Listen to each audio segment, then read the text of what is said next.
My name's Julie. I'm 31, the oldest, the one who fixes the Wi-Fi, files everyone's taxes, remembers birthdays, and shows up early to carry folding tables out of Dad's truck.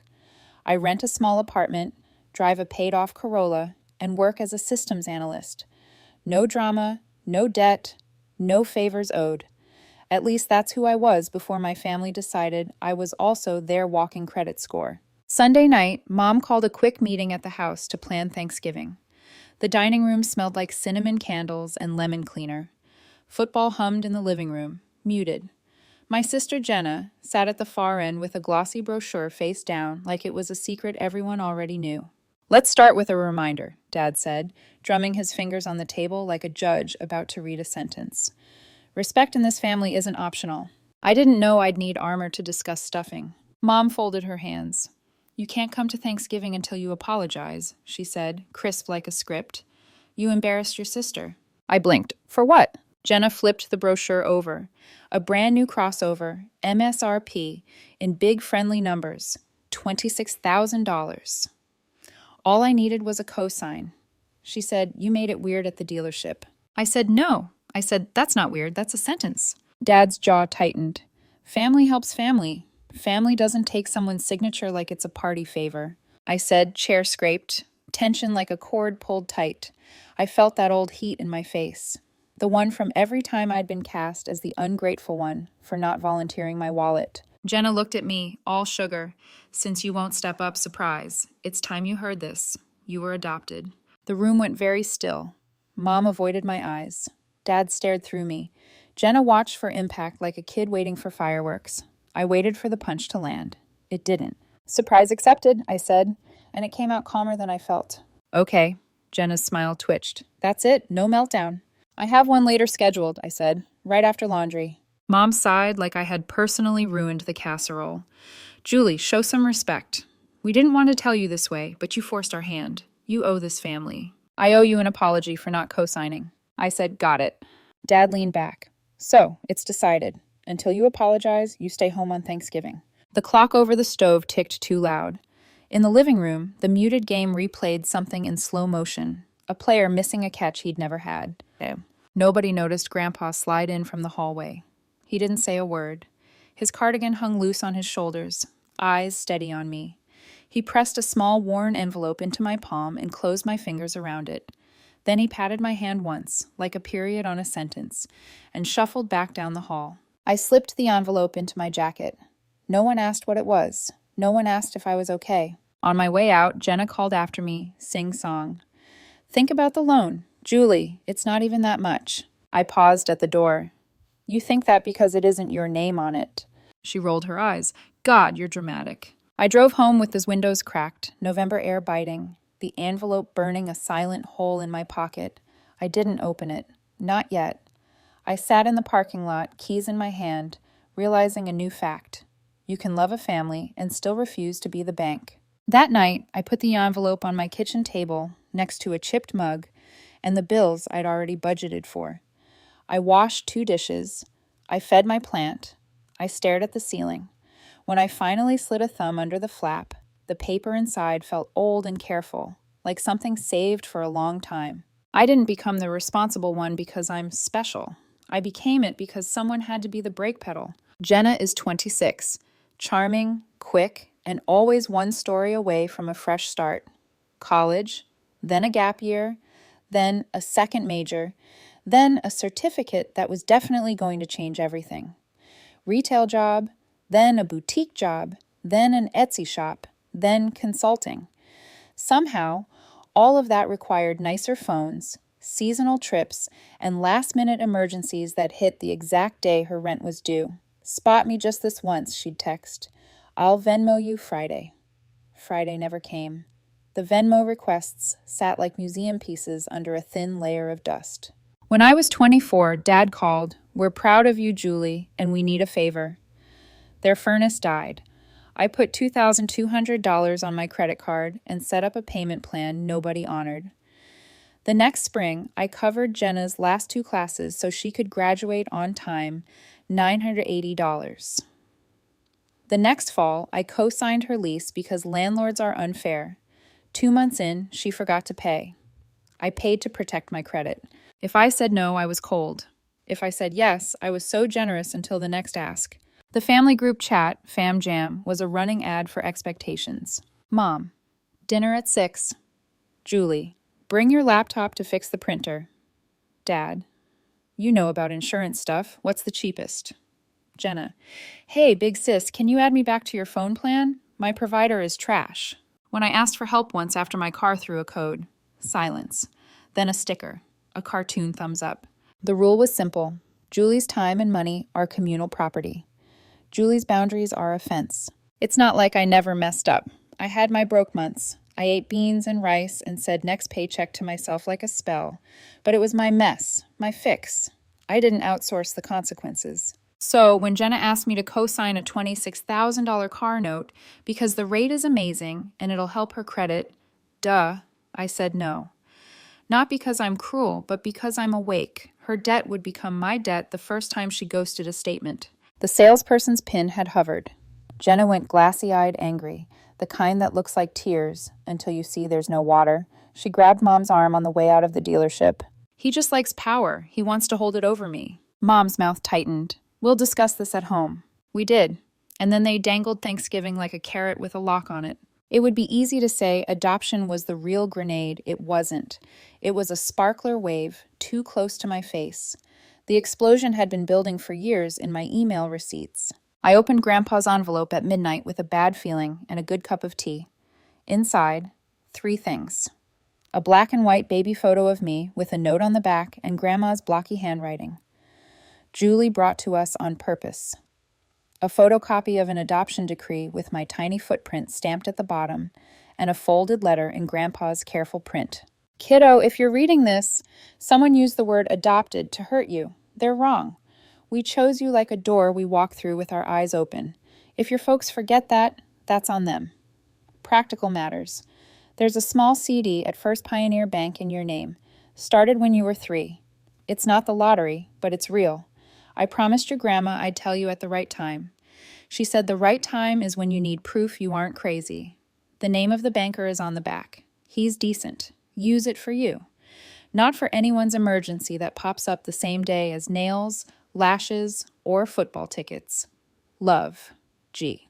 On the back, a name and a phone number in Grandpa's steady print. The pressure points in my chest eased, not because of the money. I had no idea how much was in there, but because of the sentence. Use it for you. The next morning, Mom left me a voicemail.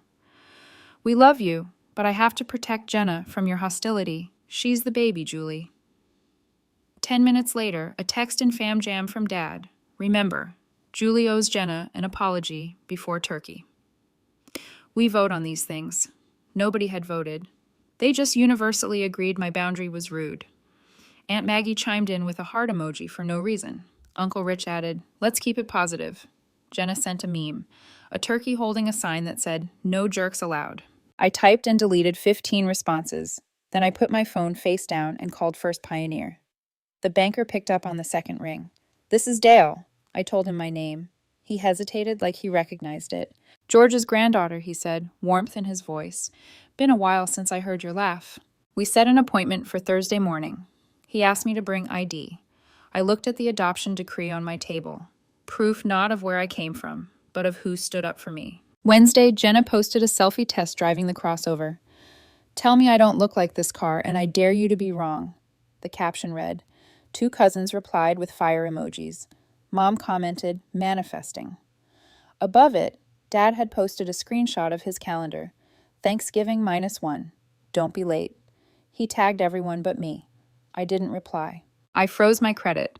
I pulled my phone line off Jenna's device quietly. I started a list titled, Things I Pay for That Aren't Mine. And it was longer than I let myself imagine. Streaming passwords, a cloud storage plan Jenna used for her shop, a Prime account my old gym membership Dad had never canceled and was still borrowing, the family Spotify that was never paid back. I read Grandpa's letter twice more. I slept better than I had in months. Thursday morning at the bank, Dale slid a folder across the desk.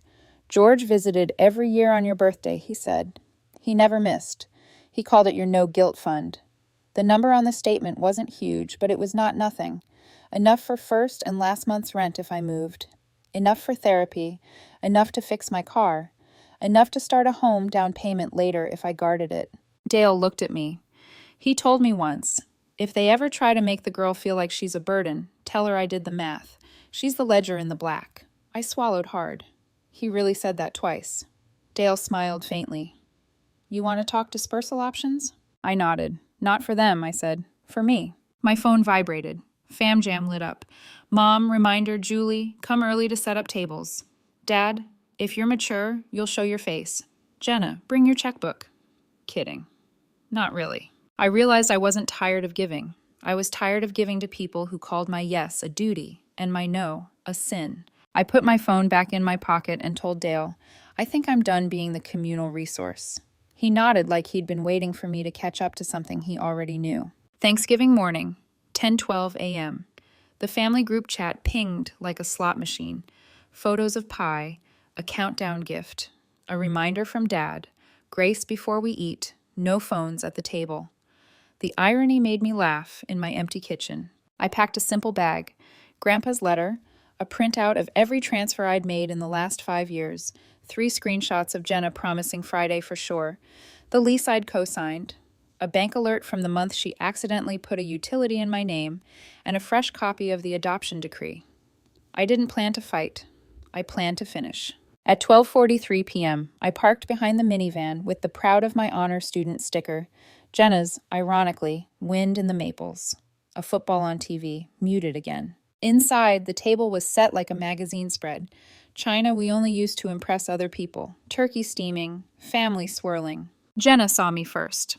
Oh, look who decided to show up before apologizing. I set my bag by the chair. I brought paperwork. Mom's smile was tight. Julie, don't make a scene. I'm not making one, I said. I'm ending one. Dad stood at the head of the table. Before we sit, he announced, gesturing like a ringmaster. Julie has something to say. I do, I said. I'm not co-signing. Not now. Not ever. I'm taking my name off anything it doesn't belong on. Effective today. I'm done paying for things I don't use, didn't sign for, and wasn't asked about. Jenna snorted. You rehearsed that? Yes, I said. In my car, Aunt Maggie tried a soft voice. Honey, maybe we can talk later. No, I said. We always do it later than never. We do it now. I pulled out the stack of pages and laid them on the table like cards. These are the transfers. Heat in January 2018, $2,200. Jenna's tuition, $980. Jenna's deposit, $1,100. The emergency dentist bill, $340. Endless small drips that somehow never flowed back. These are the texts where you said you'd pay me Friday, and you didn't. This is the lease I co-signed to help, where I ended up the only one who paid. This, I tapped another page, is an alert from the power company addressed to me for a house I do not live in. Dad's face flushed. We don't air this during a holiday. We air it when the public shaming started during a holiday, I said. You banned me from Thanksgiving if I didn't apologize for not putting my signature on $26,000 of someone else's debt. Jenna folded her arms. It's not someone else's. It's mine. That's different. That sentence is a riddle, I said, and I'm not solving it for you. Mom's voice sharpened. Language, Julie. I slid the adoption decree across to Dad. And this? If you weaponize this again, that's the last time I see you for a while. Jenna rolled her eyes.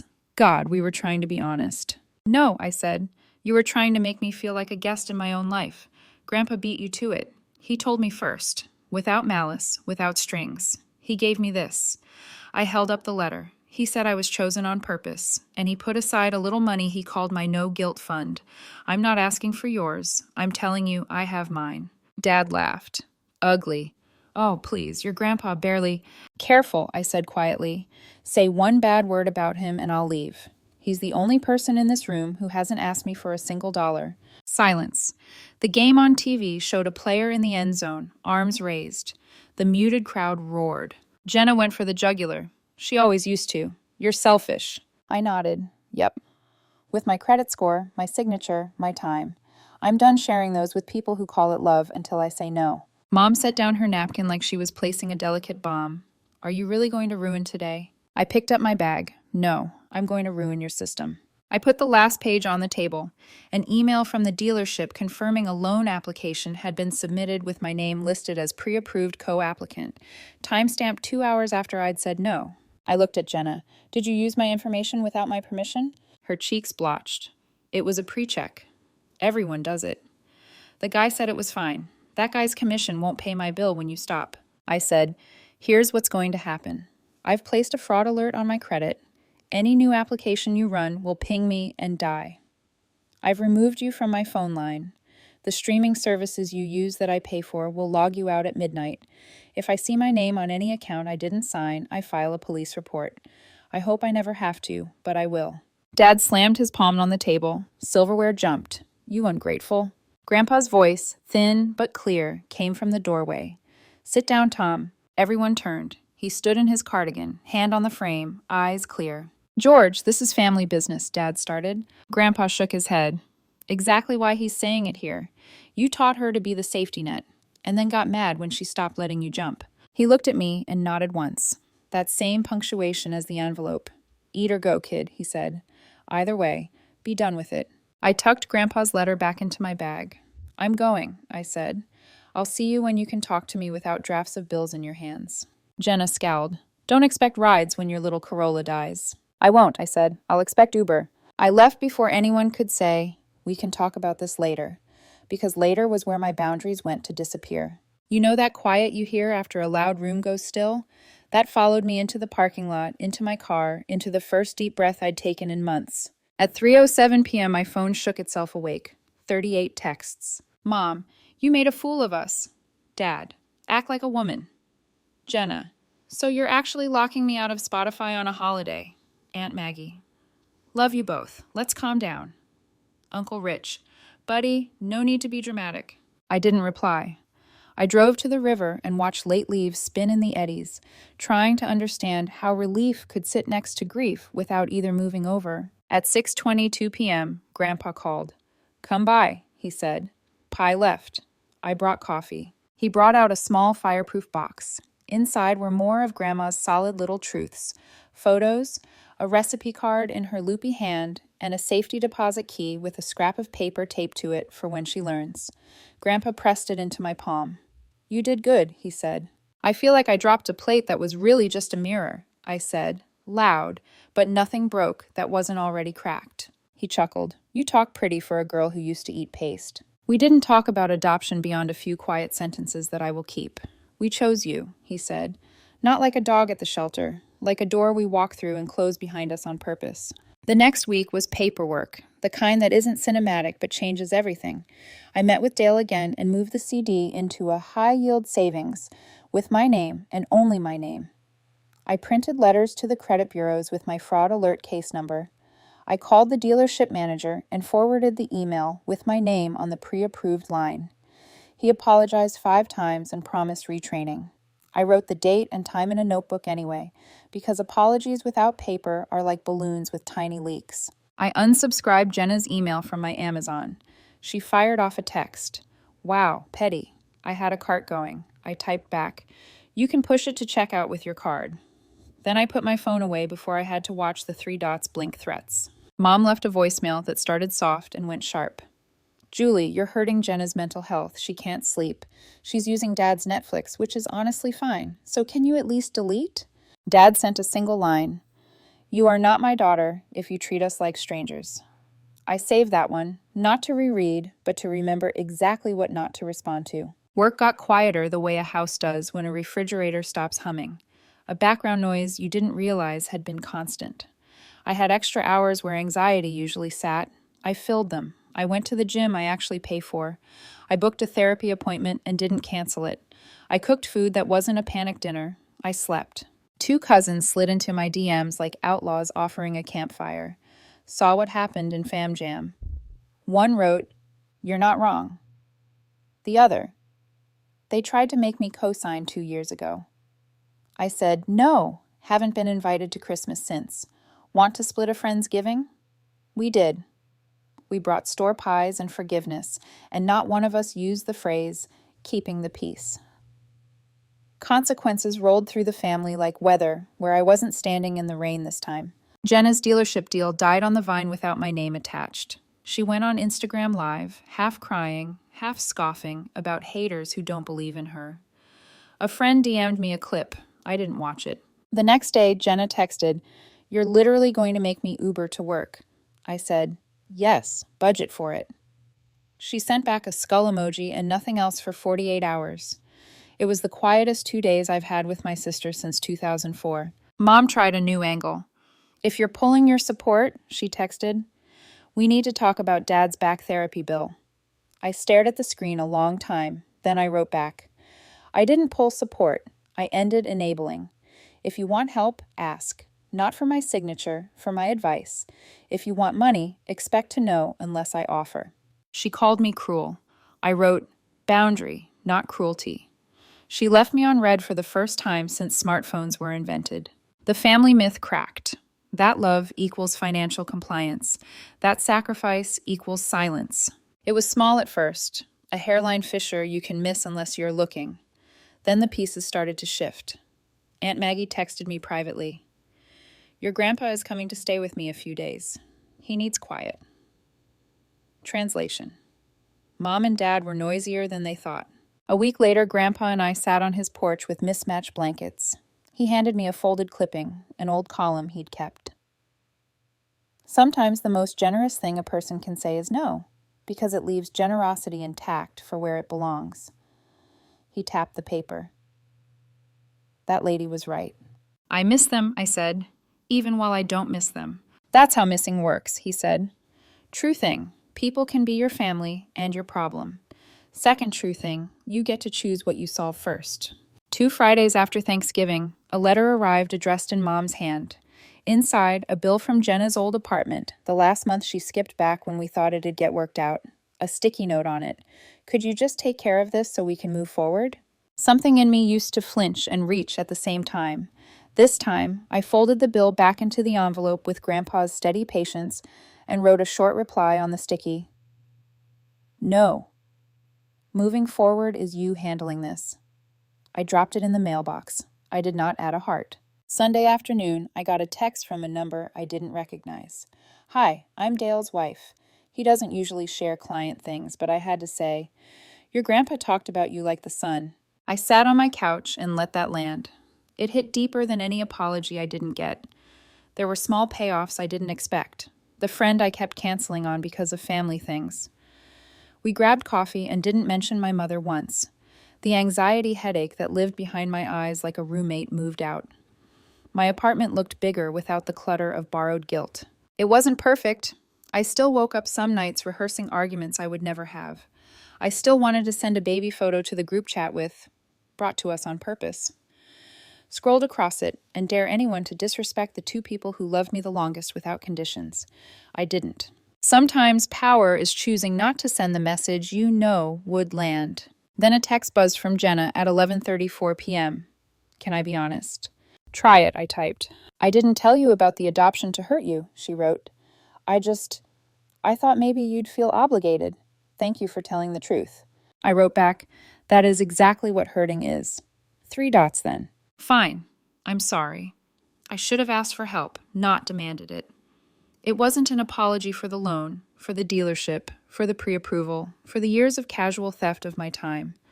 But it was the first straight line she'd sent me in a decade without a hook hidden in the punctuation. "Thanks," I said. "Here's the deal going forward. Ask here? No. Survive? No. Build your own? Yes." She sent a single word I didn't expect. "Okay, then will you teach me how to budget?" I stared at the screen. The part of me that wanted to fix opened its eyes and sighed. Old habit, itching. I did not shut the door in Jenna's face. I put my hand on the doorknob and said, "I can show you what I do. I won't do it for you. Deal?" "Deal," she wrote. It wasn't reconciliation. It was step 0. But that's where most good things start. 3 weeks after Thanksgiving, I met Dale in a quiet corner at the bank to sign one last form. He slid a sticky note toward me with a doodle of a little ladder. "George said you'd need one," he said, "to climb out of whatever hole anyone tried to put you in." I laughed. It didn't sound bitter anymore. On the way home, I stopped at Grandpa's. He was dozing in his chair with a blanket over his knees. I set a framed copy of Grandma's note. brought to us on purpose, on his bookshelf and texted Aunt Maggie, installed front and center. At home, I wrote a message that wasn't for the group chat or a lawyer or a dealer or a banker. It was for me. I typed it into the Notes app and pinned it. I'm not a villain for saying no. I'm not a hero for saying yes. I'm a person with a life that costs time and money I'm allowed to keep. Later that night, an email landed from my manager. I've been impressed with your focus lately. Want to lead a project next quarter?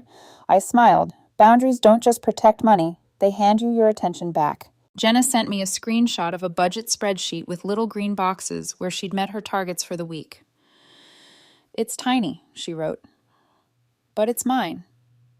I sent a thumbs up, not the sarcastic kind our dad liked to use, the genuine small yes. Mom hasn't apologized, Dad hasn't either. Maybe they never will. Maybe the story they tell in their kitchen is that I changed. In a way, they're right. I did. I stopped equating love with access to my wallet, my password, my peace. Grandpa and I ate leftover pie on a Tuesday and watched a game with the sound on.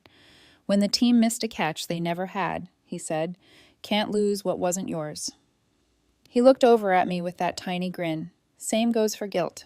I keep the envelope on my desk, not because of the money, but because of the sentence inside that saved me. Use it for you. If you need a moral, here it is plain. I won't be used. Not by fear of being left out of a holiday. Not by a sentence about blood and debt. Not by a surprise. Said like a knife. I'll show up when there's kindness and truth on the table. I'll leave when there's a bill with my name on it that I didn't make. I'm adopted. I'm chosen. Both things can be true at the exact same time I say no. And this part matters most. The world didn't end when I drew a line. It got quiet. Then it got better.